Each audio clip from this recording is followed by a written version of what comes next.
Би ч одоо жинхэнэ ажиллаж ангийн нэг сэтэрсэн шүү дээ. Өөрийгөө магтаад нэг зөв муулаад байлтай шүү дээ. Би ямар шудраг хөнгөлтэй эсвэл одоо би мондог хөнгөлтэй асуугаад байвал хариулаад иж болно л та. Одоо Монголын ард түмэн бол энэ сүүлийн 26 жилд үнэхээр тусгаар тогтносон Монгол улс гэдэг тэр улсын хэмжээнд байж чадлаа. Бид аль нэг одоо Москвагаас юм аль Бээжингээс юмыг асуухаа болсон. Бид өөрсдөө шийддэг болсон.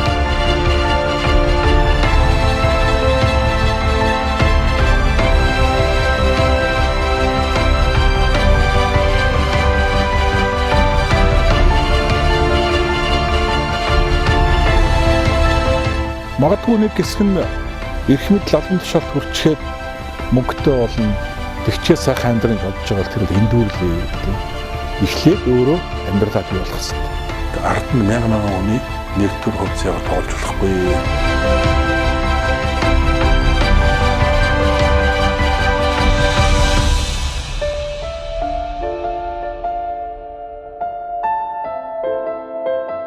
Монгол улс Улаанбаатар хотод нэгэн сайхан өдөр үргэлжилж байна.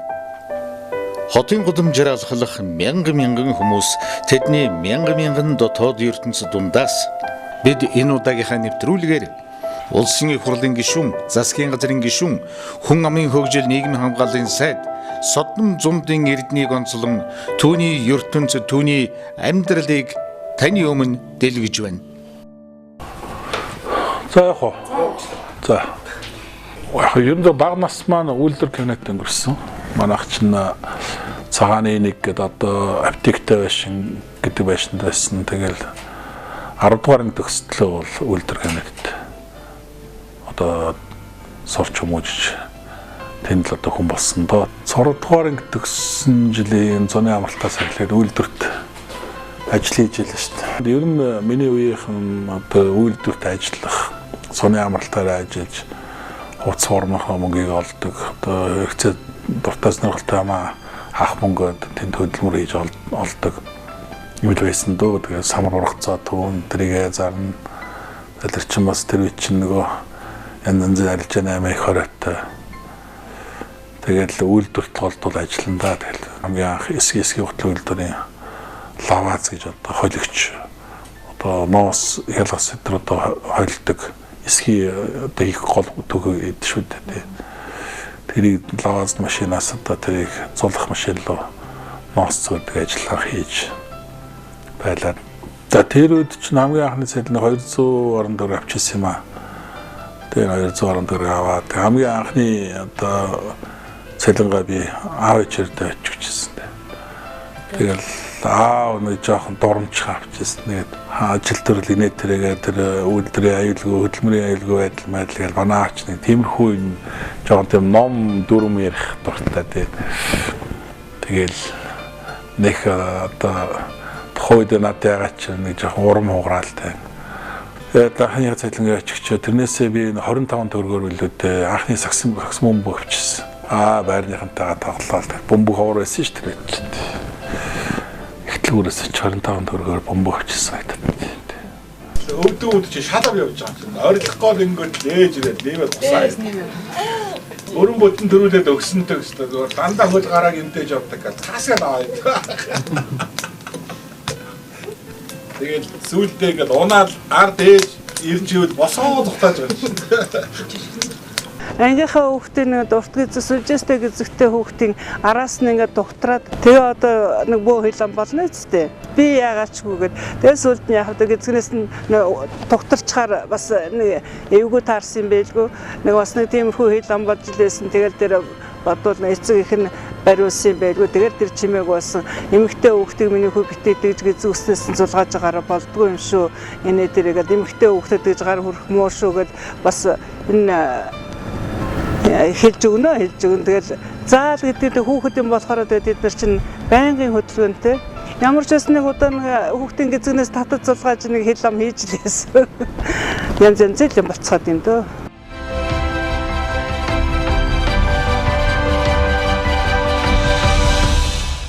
Хүн танихтай удмын, хүлэг танихтай явдлын гэж эртний сайхан үг бий.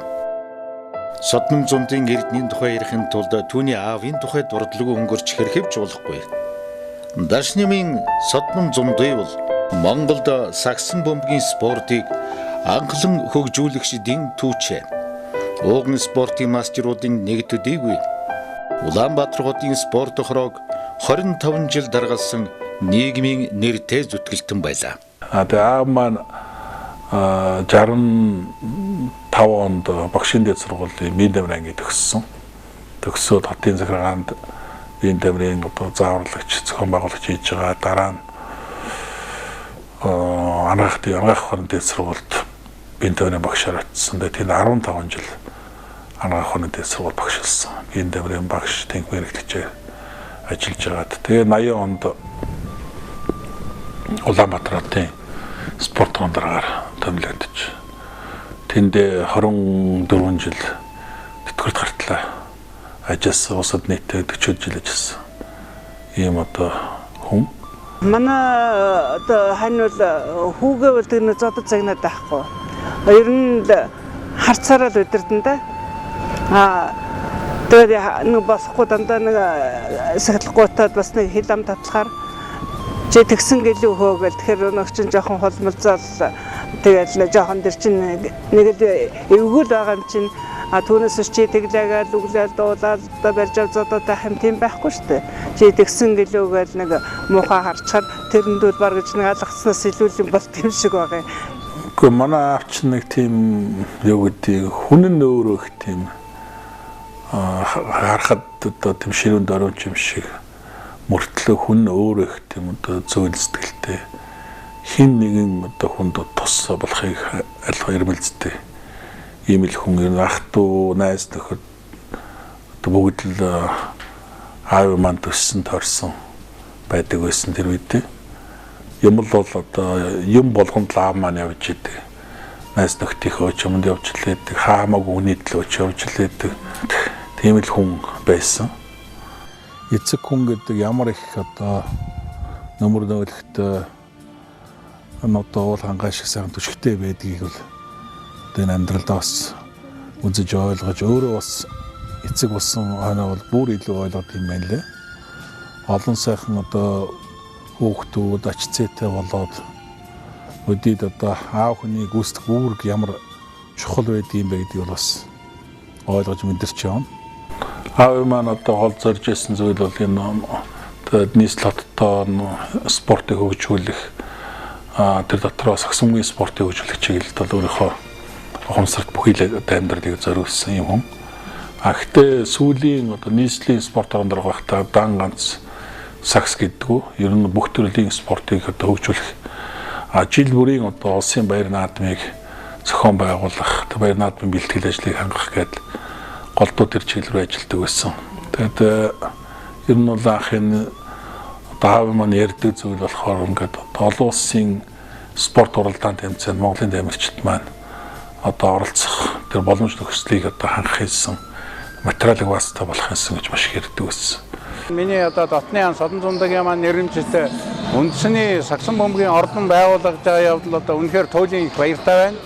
Ингээд аавхан одоо насаараа спорт болон түүний дотор сагсан бөмбөгийн спортыг хөгжүүлэхэд үнэтэй хувь нэмэр оруулсан аавхан үйл хэргийг үргэлжлүүлж байгаа манай Эрдэнэ маань үнэхээр одоо энэ ажилд өөрийн сэтгэл зүрхээр оролцож байгаад бас туйлыг баярлж байна. Тэгээ аав нь бол одоо мэдээж хэрэг бурхан тэнгэрээс одоо харж байгаа гэдэгт би одоо эргэлзэхгүй байна. Ер нь бол энэ олимп цогцлборыг байгуулах одоо анхны төлөвлөгөө төрүүлсэн эхний үе шатны заадны спортыг материалын баазын бий болгох, хоёр дахь үе шатанда талбайн задгаа талбайд спортууд, хөлбөмбөг, хөнгө атлетик, газрын теннис гэдэг ингээд энэ чиглэлийн спортуудын материалын баазыг бий болгох. За гурав дахь үе шатанда өвлийн спортын одоо хийж буруун цогцлборыг байгуулъя гэсэн. Тэгээ зураг төсөл хийгээд Шанхай групп гэдэг хятадын одоо том групптай хамтраад зураг төслийн ажлууд хийгээд явж байна. Гэхдээ энэ дотор мэдээж бүх спортыг хамруулна гэвэл боломжгүй. Ер нь зөв олимпиад одоо юу гэдгийг амжилт гарах магадлалтай тэр спортын төрлүүдийг бид нар голдоо сонгож хөтөлбөртөд оруулсан байгаа. Яг энэ цаг мөчтөөс хэрвээ аав маань байсан бол одоо маш их баярлахад байсан багтаа гэж бодсон. Тэгээд өнөөдөр аавынхаа амьдралаа одоо үйл хэрэгэ зориулсан тэр спорт тэр одоо сагсан мөгийн спортыг хөгжүүлэхэд бас бодиттой одоо материалын орчныг бүрдүүлж чадсанд бол сэтгэл хангамжтай байсан. Ямар ч гэсэн энэ Олимпиад төлбөрийн маань эхний нэгдүгээр үе шат ингээ амжилттай хэрэгжсэн. Энэ бол үнэхээр одоо өнөөдөр нээлттэй хийгээд бид бол энд бол сэтгэл хангамжтай байна. Гэхдээ одоо хөрөнгө хүн хүчгээл янз янзын бас саад бэрхшээл их байсан. Тэгээд нэг амьсгаагаар нэг дор ээждэг юм гэж байдгүй. Нэлээд цаг хугацаа хүн хүч шаардсан юм ажил болсон. Тэгээд үндсэндээ бол яг энэ Олимпик цогцлборын эхний хөтөлбөрийг хэрэгжүүлэхэд бол нэг яг ажил эхлээд бол 5 жил гаруй хугацаанд хийгдэл одоо ингээд эхний шат дуусч байгаа. Яг бай бас л янз бүрээр над руу хөнтөө юм ярьж биччихлээ дээ. Тэгээд би эцсийн дүндээ энэ бол олон түмэн зориулсан хөрөнгө оруулалттай бүтээн байгуулалт. Энийг хэнийг эрдэнэ гэдэг хүн авчихгүй шүү дээ. Энэ олон түмэндээ үлдэн Монгол улс тал үлдэн. Тэгээд маш олон төв дэлхийн олимпийн одоо тэмцээн оролдонд орох тамирчдын дэрж бэлтгэлгийн сургуультын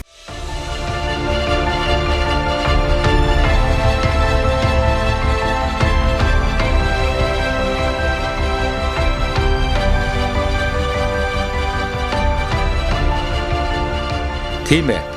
Тэр бас тэд чадлаа. Монголын сагсан бөмбөгийн спортын үеийн тамирчдын хүсэл мөрөөдөл биелж байна. Тэд үүнийг бүтээн байгуулчихлаа. Цаашдаа бүр илүү бүтээхээр ажиллаж байна. Монголын үндэсний сагсан бөмбөгийн холбоо үүсэн байгуулагдсанаас хойш Монголын сагсан бөмбөгийн хөгжил шин төвшөнд гарлаа. Сагсан бөмбөгчид зөвхөн тоглосныхон төлөө цалин авч түүгээрэн амьдарч чадхаар боллоо. Монголын сагсан бөмбөгийн тоглолтуудыг танхим дүүрэн үздэг боллоо. Легионер тоглогчид Монголыг зорин ирэхэд саадгүй боллоо. Тэд шинэ менежментээр, шинэ бодлогоор сагсан бөмбөгийг хөгжүүлэхээр зорж байна.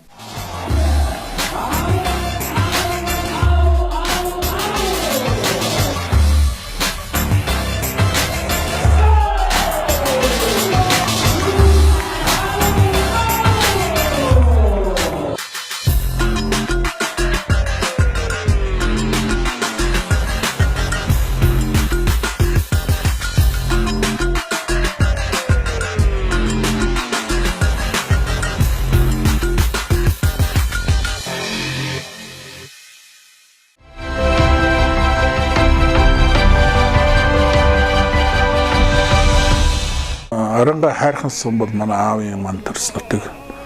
Аав маань аранга хайрхан сумын жамтай баг төрсөн тэнд багнасаа тэнд өссөн.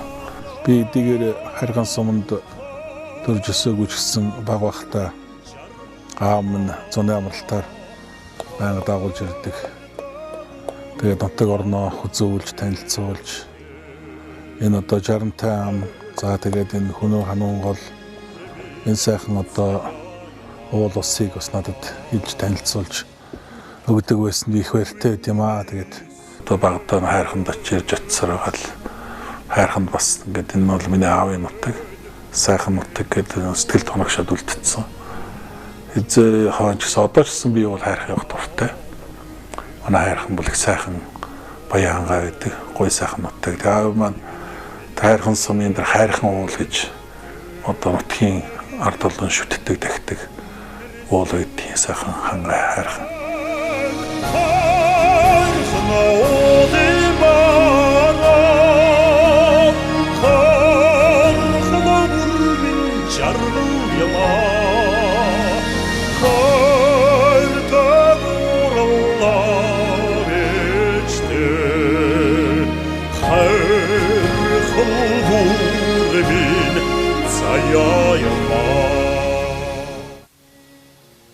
Хайрхан лөө яг хөө аав гэхээс илүү бас миний одоо удам ухсаа тийм ээ тэнд одоо амьдарч тэнд тухайн цаг үед одоо нутгалж исэн нутаг орон маань болохоор сэтгэл бол тэнд уяатай байдаг.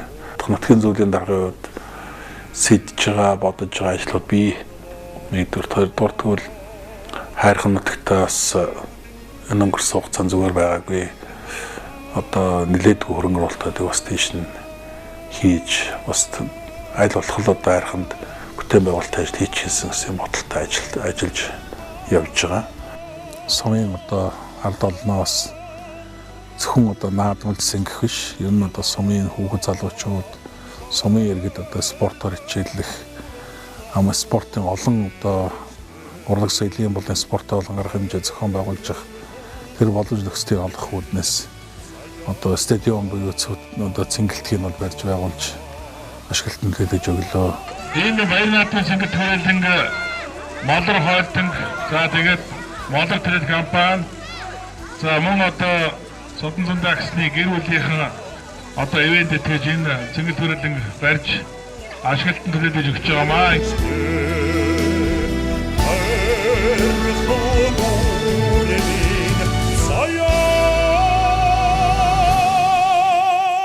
Тэгээд бусад чиглэлийн одоо хөрөнгө оруулалтууд гээд олон зүйл дээр нь бол тусал дэмжиж ажиллаж ирсэн. Тэгээд чамгүй л олон шинэ зүйлийг бол хайрханд хийсэн. Тэгээд нутгийн зон олон бас бүгд л мэдэн дээ. Тэгээд хөл ам сайтай л мэдэн дээ.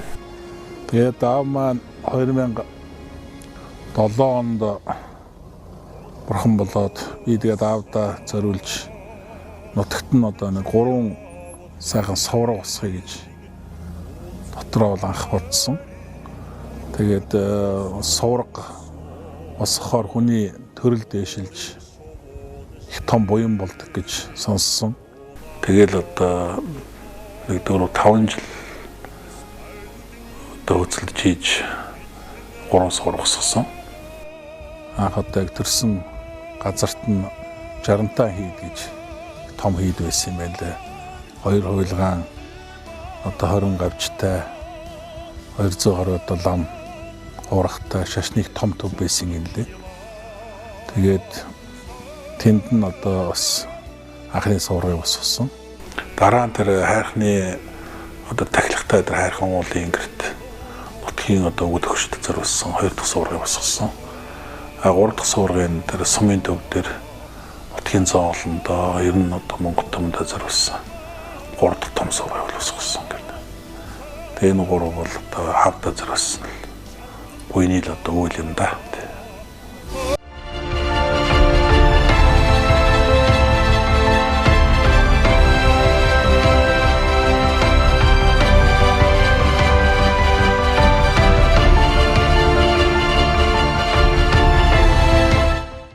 Оны намар одоо анх Мичдод гэж хоршоо байгуулаад 90 онд анхны одоо пүүс Манец гэж пүүс байгуулаад ингээд одоо ажиллаж байсан тэр үед чинь гуанз нээж үтсэн. За мал одоо хөдөө оронтгоос төлөх мал худалдаж аваад нөхрөөс ингээд хугаас 7000-аар одоо өвлж худалдаж аваад ингээд мал аж ахуй эрхлэх гэж ажиллаж үтсэн. Ойдлын жижиг цех нээж үтсэн гэл ингээд энэ хийж болоход бүх л одоо бизнесийг бол тэр хийжсэн. Тэгж л эрэх төрөөхөрөө хөдөлж одоо тэр чинь бас өөрийгөө гэр орноо бас тухайн үеийн одоо тэр нийгмийн хүнд байдалд бол одоо оч гарах гэж л одоо чадвараар тэмцэж ажиллаж байсан. Тэгээ ерөн зүгээр яг аавын маань одоо бид нарт бас надад анх энэ бизнес хийгээл явж хаад хэл зөгчээс нэг үг бол миний хүү алт арх хоёроос хол яваарай гэж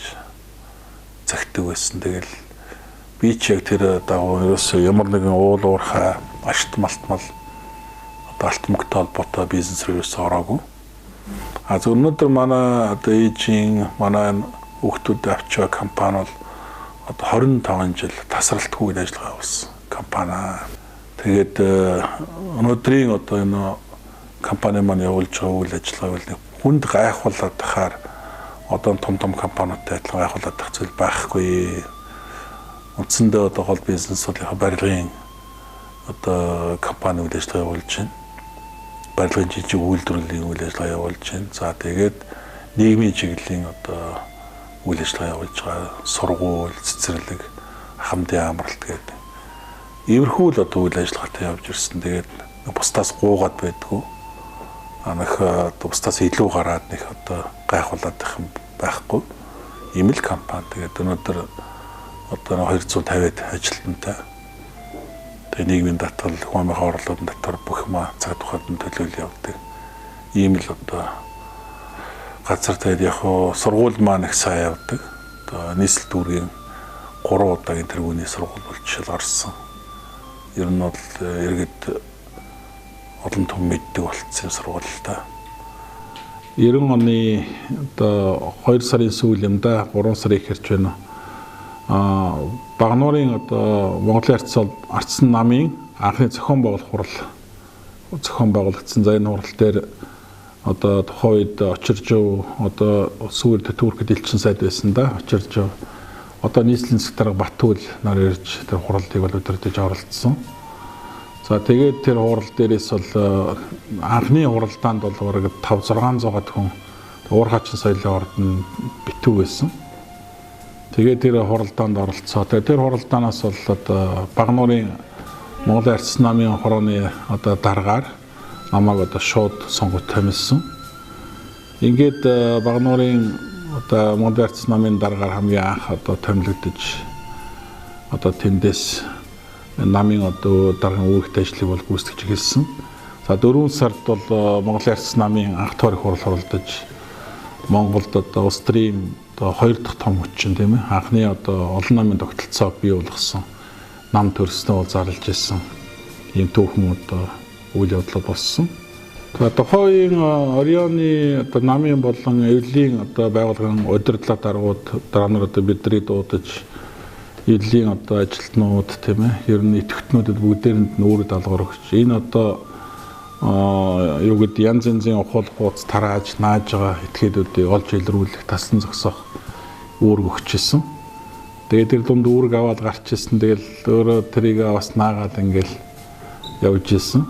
Ийм л одоо төрийн тогтолцоо анх бий болж ирсэн да. Тэгээд анхны улсын хурлын буюу одоо парламентын сонгуулийг удирдах ажлыг бол бас хийж ялаа гэдэг ингээд одоо улс төрийн үйл ажиллагаанд бол 92 оны намар хүртэл маш идэвхтэй оролцсон.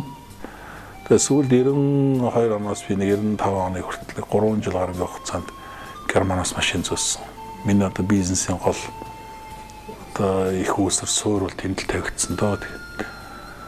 Тэгээд одоо мэдээ яг хэдэн машин зөөснөө бол сандгүй зөвөр маш олон машин зөөсөн. 3 жил гарангийн хөдөлмөр. 92 оны намар би энэ Конрад Аденауэрийн сангийн шугамар Австрийн одоо дэд курст суралцахаар одоо тухайн Германд Бонн бат руу явсан. Тэнд очиод нэг сар эртээ болж хаад манай Германд одоо 10 хэдэн жил амьдарсан нэг багын найз маань ирээд тэгээд суралцах бол оройтхгүй эрдэнэ. Тэгээд одоо ийм бизнес яг ийм одоо асар том боломжтой алтан үе багт чи юу хийгээд байгаа ингээд л хамгийн анх тэр машины 8 гэдэг юмд орж тэгээ одоо 3 жил гаруй 95 оны баг намар болтол одоо машин 8 хийсэн. 2 жил одоо яг одоо Орсын Гай гэдэг нөгөө авто манайхаар замын цагтаа шүү дээ. Тэгээ Гай дээр чинь бидний чинь саатуулаад өчнөө цагаар анх саатуулаад тэгээ бид нар янз бүрийн одоо мөнгө төгрөг өгөх гэж үзээл авдаггүйгээр тэгж бүр орой болсон чинь 8 9 болж хад бид нар явуулсан л та. Тэгээ бид нар дөнгөж хөдлөөл явсан. Тэгээд нэг л тийж байгаа тийм сэжигтэй эвгөөс нагдал. Тэгээ яагаад заавал бид нар бүтэн өдөржингөө ингээд уйж уйчаа тэгээд ийм орой болсон явуулж байгаа юм бол гэл. Тэгээд дүүлээ замдаа зогсныг цай аваад тэгээд цаашаа хөдлөөд энийг биш вэ. Гэтэ ерөө янз бүрийн болд юм бол зогсохгүй шүү дээ яг дайрал гарна шүү гэл. 6 дэрхтээ явжсэн. Тэгээд яг бодсноор усал да. Яг бидний тэр нэг 50-60 км явбал маш урт юм автлаг одоо замд зогссон. Тэгээд би хамгийн урталд явжсэн. Ерөөсөө яг уртлаар нь ганц машин яг ингээд замын ажилтлын шууд руу ороод гарах. Ганцхан зам машин багтаарлын гарц харагдсан. Өөр бусад зайг нь бол тэр том тэрээр хаацсан. Тэгээд цаана 3-4 одоо машинтай хүмүүс зогсож байсан. Тэгэл урдаас жорж яг машины уртал зогсон гутлаа харсан чинь гарах боломжтой харагдсан. Тэгээд шууд дайрал гарсан. Тэгээд миний араас бүгд л дайрал гарсан л та. Тэгээд л чулуу шидсэн орилолдоод нөгөө хүмүүс ч бүгдээрээ л зогсоох гэж оролцсон л та бид нар дайраад гарсан. Араас нэг хэсэг хөөсөн тэгээд тэд нар Орос тэргээр хөөгд бид нар яаж гүйцэхэд тийм бенз шүү дээ. Тэгэл ганц гიშгээл тасраад алга болж байгаа юм чинь. Эхний тохиолдолд бол тэгсэн. Хоёр дахь тохиолдол дээр нь бол бид нар бууд болсон тийм. Тэгээд бас л нэг 6-7 өдрөктэй явж байгаа. Хамгийн сүүлийн хоёр тэрэг нэлээд гэмтсэн байсан. Бусд нь гайгүй. Тэгээ бас л дээр зоргоор л гарсан да. Тиймэрхүү тохиолдлууд бол нэг иш тохиолж ирсэн. Тэгээд богоон дотор ч гэсэн зөндөө орсуудаа зодтолчлаа. Богооны цонхоор 8 ээж байгаа л цамц бодволко болоолгож илээ. Гэхдээ энэ юу эсийг үцгэв те. Ер нь бол хэцүү л байсан шүү дээ. Ер нь жоохон амарсан. Тэгээ жоохон ашигтай ажиллаад нэг жоохон ахиухан мөнгө цаастай байх юм бол тэрийг хадгалан хамгаална гэдэг чих аюултай. Тэгээ хүмүүс бол тэр болгон нарийн одоо өсгний амьдралыг бол мэдэхгүй шүү дээ. Тэгэл одоо намайг нэг тийм төрийн том албаагч байсан. Тэгэл өнөөдөр хүртэл тэр далбаа төрийн албыг хагаад явж байгаа юм шиг ойлгоод байдсан шүү. Энэ дунд чинь тэр анхны тэр 89 он тэгэл тэр 91 он гэл ингээл тэр одоо хүнд эдийн засаг улс төрийн нөхцөл байдал хүнд онцлогдод бол үнэхээр бас адил амьдрах хэмжээ дэмжижсэн. Тэгээд бизнесийн одоо салбарт бол 95 он хүртэл зүтгэсэн. Тэгээ 95 онд одоо манай талигач Санжисрангийн зоригны өдөр нэг хүрээд дээрч. Тэгээ би ордон дээр өрөөнд орж уулзсан гэдэг.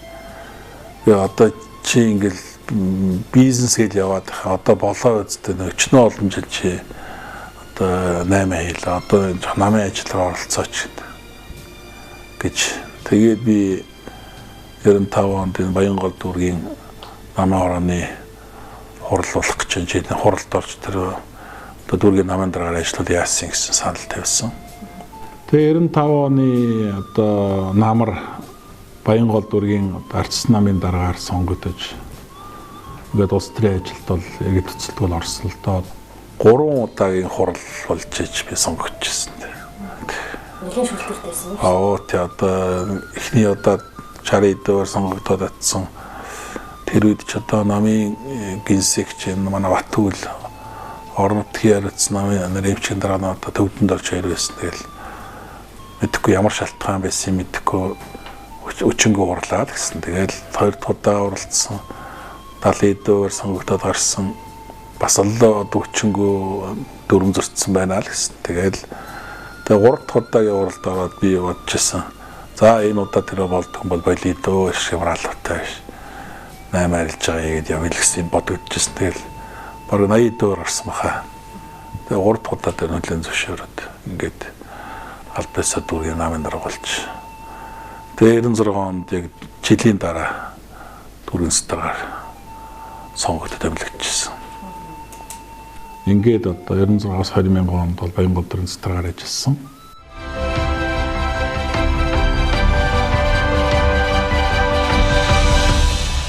Тэгээ 2004 онд анх одоо ерөнхий жилбэгд орж ирэхэд ерөнхий сайд болцсон байсан. Ингээд одоо нийгмийн дадлын ерөнхий газрын дараагаар анх томилогдож очсон. Ингээд тэр цагаас эхлээл одоо нийгмийн хамгааллын салбартаа бол амьдралаа холбож тэр 10 гаруй жил ажиллалаа. Тэгээд энэ чиглэлээр бас одоо судалгаа, эрдэм шинжилгээний ажлууд хийлээ. Тэгээд энэ чиглэлээр бас одоо нийгмийн дадлын эрх зүйн тогтолцооны чиглэлээр одоо өдөр тууханы доктор гэсэн одоо эрдмийн цол хүртлээ. За энэ чиглэлээр сайн муу сайхан муу олон лимийг сонсч өнөөдөр хүрлээ. Тэгээд өнөөдөр ингээд нийгмийн дадлын сан гэдэг одоо нэг юм авдартай мөнгө тавьчихаал дээр нь би гараас утсан. Тэгэл дуртай үед гараа ээж атгаал одоо дуртай хүн лгөө цацаа сууж идэг юм шиг ойлгодог. Гэтэл үгүй шүү дээ. Чи өнөөдөр нийгмийн дадлын шимтгэлийн орлого төлрүүлж байна. Одоо чинь өнөөдөр улсын төсвийн бараг 4/1-т тэнцэх хэмжээний одоо тийм орлого төлрүүлж байгаа шүү дээ.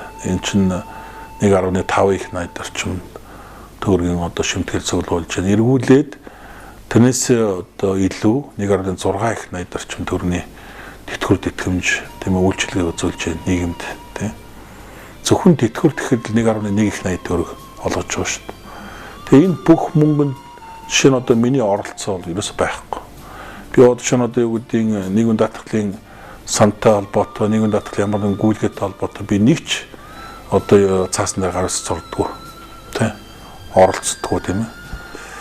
За яг хойд надыг бол янз бүрээр ярьж хэлээдийн, хэлж хэлээдийн. Тэгээ одоо нөгөө хэлүүлсээр байгаад нөгөө дөжигнө гэдэг шиг л одоо тэгээд дөжирчтэй. Тэгээд үнэхээр бол одоо юу гэдэг нийгмийн даатгалын сангаас төрсэн тэр хүмтэн, төрөөс төрсэн тэр хүмтэн гэж янз бүрээр одоо бодвол миний хийж байгаа ажил нэр хүнд гайвал байд юм билгүй дээ. Тэгэл байнга л нэг юм хаяг зүүх гэж оролддог тийм ээ. Гэхдээ өнөөдөр нийгмийн даатгалын одоо чиглэлээр нийтдээ 10 гаруй хуулийн төслийг санаачилж үүнээс одоогийн байдлаар 12 хууль бол батлагдсан. Нийгмийн даатгалын одоо чиглэл, нийгмийн хамгааллын чиглэлээр бол өнөөдөр одоо амжилттай хэрэгжиж явж байгаа. Энд одоо хаанаас нь надыг юу гэдэж одоо тэр хүнтэн болсон гэж над руу дайраад идэг бол би ойлгодгүй. Өнөөдөр бол идэж уугаад ах зүйл бол байхгүй. Тамийн тогооны үлгэр байдаг шүү дээ. Ингээд ганцхан тогоо манаачгүй, бусад тогоо бүх тогоо тамийн тогоо манаачтай байдаг гэдэг. Тэр ганц манаачгүй гэдэг ганц тогоо нь ямар тогоо гэсэн монголчууд байдаг тогоо. Тэр нөгөө надад ч нэгээ татчихсан гаргадаг юм уу гэдэг. Тэр шиг өнөөдөр бид тим хэмжээнд байж болохгүй. Бид өнөөдөр энийгээ дэмжих хэрэгтэй. 2004 онд нийгмийн даатгалын газрын дарга болсноос хойш 12 дахь жилдээ тэр энэ салбартай холбогдсон алдаа, оноо, амжилт, ялалтын хамт түүчээлэн урагшилж байна. Хамгийн сүүлийн үеийн байдлаар л гэхэд 1995 оноос хойш огт мөнгөн хуримтлуулгүй явж ирсэн тэтгэврийн даатгалын санд Сангийн яам Монгол банктай харилцсан тохиролцож 3 их 80 төгрөг хуримтлууллаа. Энэ бол ирээдүйн тэтгэвэр авагчдын баталгааг хангаж өгч байгаа үйл явдал юм. Энэ салбартай холбоотой түүний хийсэн ганцхан ажлыг дурдахтал ийм байна.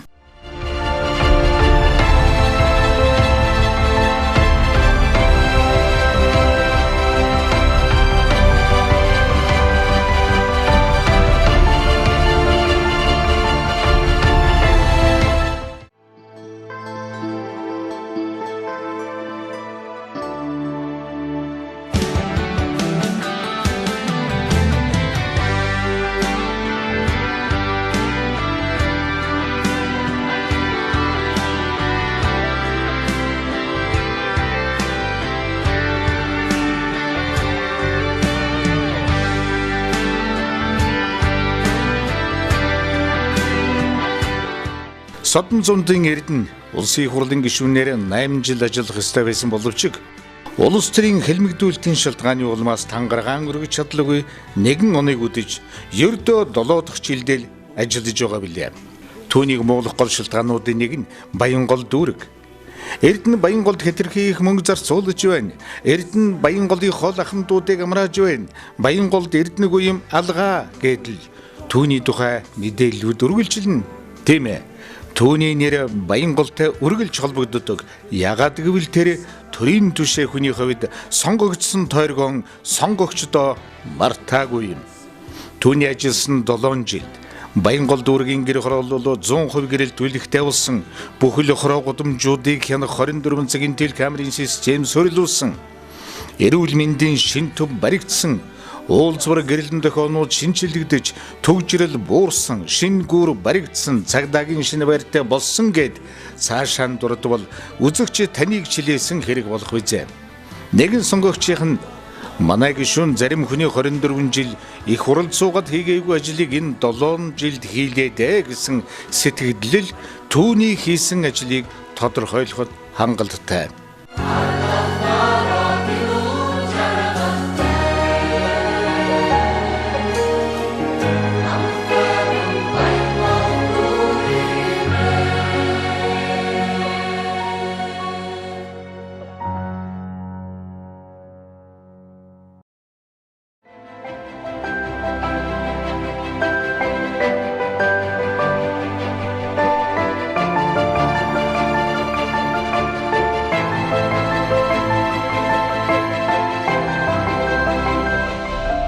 Өмнөх засгийн газар огцорход Эрдэнэ хүн амын хөгжил нийгмийн хамгааллын сайд хэвээрэн үлдсэн.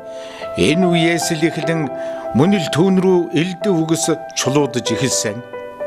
Бусд нь огцорч байхад Эрдэнэ үлддэг хэмбэ?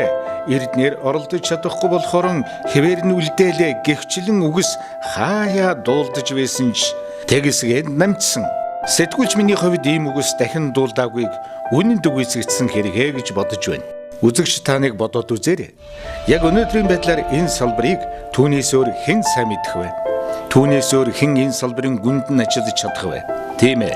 Өнөөдрийн байдлаар энэ салбарт мэрэгсэн, гарсан хүн амын хөгжил, нийгмийн хамгааллын яамыг түн шиг авч явж чадах улс төрч нэгэхэн ч үгүй гэдэгтээ таач бас санал нийлэх үзье.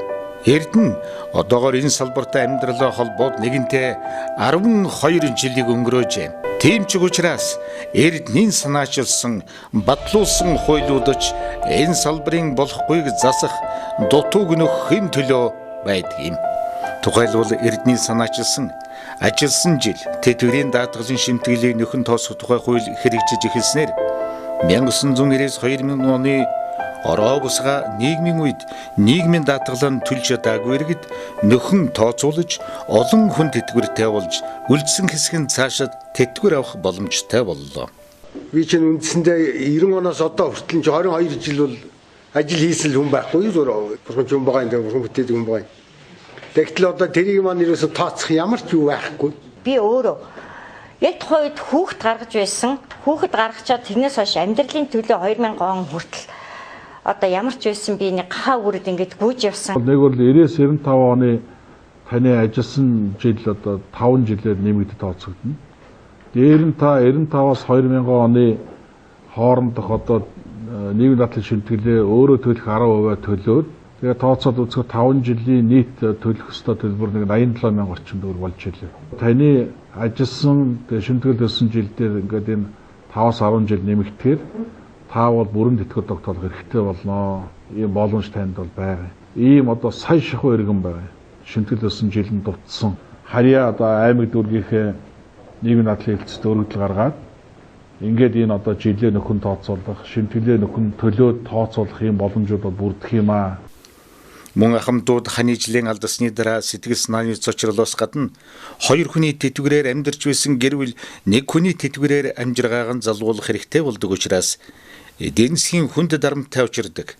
Харин үүнийг ажигласан эрдэнэ төрийн түшээ энэ салбарын сайдын хувьд хамтын тэтгэврийн тухай хуулийг санаачилж батлуулан нас барсан иргэний тэтгэврийг гэр бүлд нь үргэлжлүүлэн авч болно гэсэн заалт оруулсан олон ахмадын магнайг тэнээлгсэн ажил улсныг энд дурдахгүй өнгөрч болохгүй. Ерөн зөвөр энэ одоо амьд байгаа иргэдийн тэтгэврийг нэмэгдүүлж яриад байх юм төшн дараа. Би энэ хүн тэтгэвэр чинь өөрөө халамж буюу ямар нэгэн тэтгэврийн нэмэгдэл биш. Энэ бол хүн өөрөө насан туршдаа бий болгосон хуримтлалын мөнгийг тэр хань жилд нь өвлүүлж өгч байгаа нэг хэлбэр. Нэг үрлэл өнөөдөр тэр хүн амьд цэсрэн байсан бол авах байсан мөнгө. Тэрнээс тэтгэврийн сан дээр ямар нэгэн нэмэгдэл ороод тэтгэвэр нэмэгдүүлж байгаа асуудал биш. Энэ бол өөрөө тэр хүн одоо гэр бүлийн хувьд одоо бий болгосон хуримтлалын гэр бүлийнх нь хүнд одоо өвлүүлж байгаа хэлбэрийн нэг асуудал. Тэрнээс энэ бол одоо нэг өгсөө нөхж байгаа мөгч байгаа гэсэн юм уу хавгаар хэлэх хэрэггүй л дээ. Шүүдээ санал хураан шүү. Тийм учраас энэ одоо асуудал маань өөрөө түрүүн одон тэг маш ойлгомжтой хэлсэн шүү дээ. Энэ бол гэр бүлийн үн цэнийг нэмэгдүүлж байгаа гэр бүлийн хүний хувьд бол энэ бол зүй ёсны одоо өгүүлж байгаа нэг хэлбэрээ гэж ингэж ойлгоорой. Тэрнээс халамжийн ч мөнгө биш ямар нэгэн тэтгэвэр нэмэгдүүлж байгаа ч асуудал биш. Энэ бол угаасаа тухайн гэр бүлийн өрхийн өөрсдийнх нь бүтээсэн бий болгосон баялгаа гэдгийг ойлгоорой. Ахмадуудад эмцнийг ер нь тэр нэг ахмад байхад ард нь байгаа хүүхдүүдийн хүртэл дэмжсэн асуудал шүү дээ. Тийм үстэй тий. Тэгээ олон хамт амьдрахыг дэмжиж тий. Гэр бүлэрээ хамт байна гэдэг чинь хичнээн сайхан. Энийг сонсох юм бол амьд хүн салхаа болох хаа тий. Яг хоорондоо чигээр зэгцэрэх байх л та тий дараа хижил тий.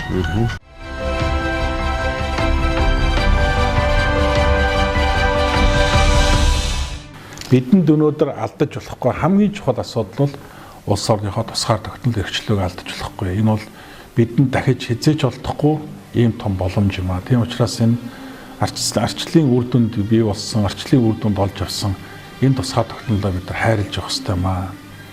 Зөвөр одоо магадгүй зарим нэг хүн ойлгохгүй байж магадгүй 21 оноос өмнө бид нар 200 гаруй жил хятад манжийн дарлалд хэдэн хааднайдаа дуртай цагтан дууж явж цааслуулцдаг.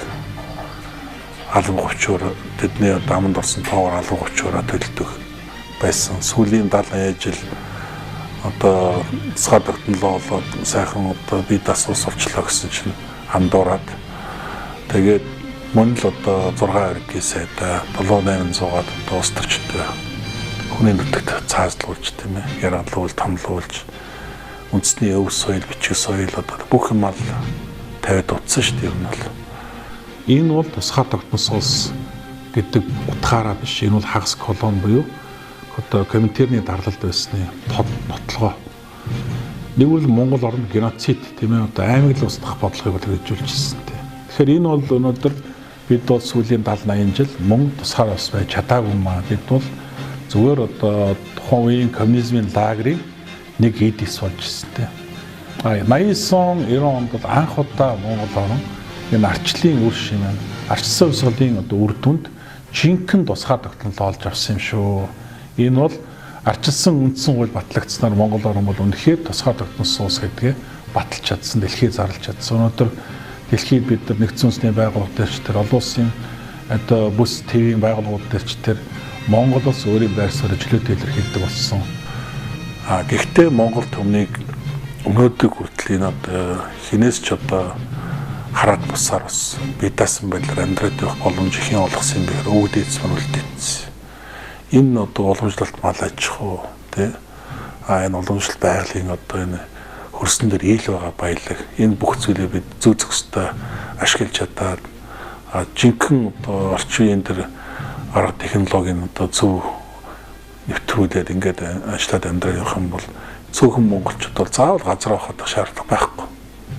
Өнөөдөр эрчимдсэн мал аж ахуй, эрчимдсэн үдэ аж ахуйг хөгжүүлээд явах юм бол Монгол бол 3 сая хүнээ бол яаж аваад явах боломж бол бий. Бид өөрсдийнхөө бий болгосон өөрсдийнхөө баталсан дэр хууль журам чиг үүргийн дагуу бид өнөөдөр хөгжиж амьдарч байгаа гэдэг бас одоо би бол сайдар ойлгоосоо гэж хүсдэг. Тэг ялангуяа өнөөгийн залуучууд маань энэ тусгаар тогтнол, энэ эрх хөгжлөө, энэ улс орны бүрэн бүтэн байдал, газар нутгийн бүрэн бүтэн байдлын гэдэг хичнээн чухал болох талаар уншаач, судлаач тий энэ талаар мэдээч ойлгооч л гэж би ингэж залуучуудад уриалмаар байна. Би бол жишээ нь өнөөдөр шууд сайд болчихоогүй шүү дээ. Би шууд өнөөдөр одоо улс төрч болчихоогүй тий. Би өнөөдөр энэ төвшөнд хүртлээ явахдаа амьдралын сайн муу сайхан муухай олон үйл явдлыг үзэж туулж тийм ээ. Тэр хэмжээгээр одоо хатуужж тэр хэмжээгээр бас туршлагаж иж. Тэгээ өнөөдөр би өөрийнхөө одоо амьдрал ахуу тийм ээ өөрийгөө аваад явах чадварыг бий болгож чадсан гэж боддог. Тийм ч учраас би өнөөдөр улс орны удирдах улс орны улс төрийн үйл амьдралд би өөрийнхөө хэмжээгээр оролцоод явж байна.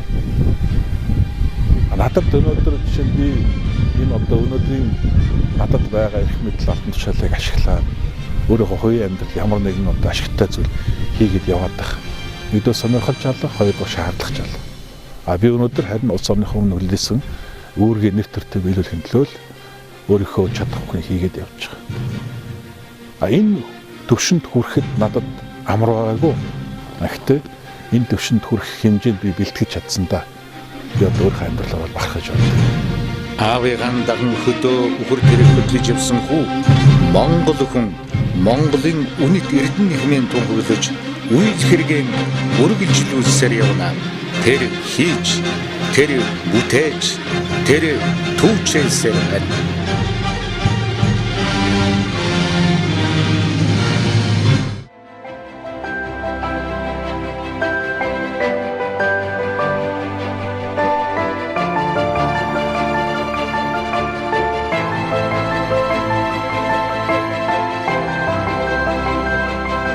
Би ч одоо жинхэнэ ажилчин ангийн өмнө сэтэрсэн шүү дээ. Өөрийгөө магтаад нэг зөв муулаад байлтай шүү дээ. Би ямар шудраг хөнгөлтэй эсвэл одоо би мондог хөнгөлтэй асуугаад байвал нь хариулаад гэж болно л та. Одоо Монголын ард түмэн бол энэ сүүлийн 26 жилд үнэхээр тусгай тогтносон Монгол улс гэдэг тэр улсын хэмжээнд байж чадлаа. Бид аль нэг одоо Москвагаас юм аль Бээжингээс юмыг асуухаа болсон. Бид өөрсдөө шийддэг байсан.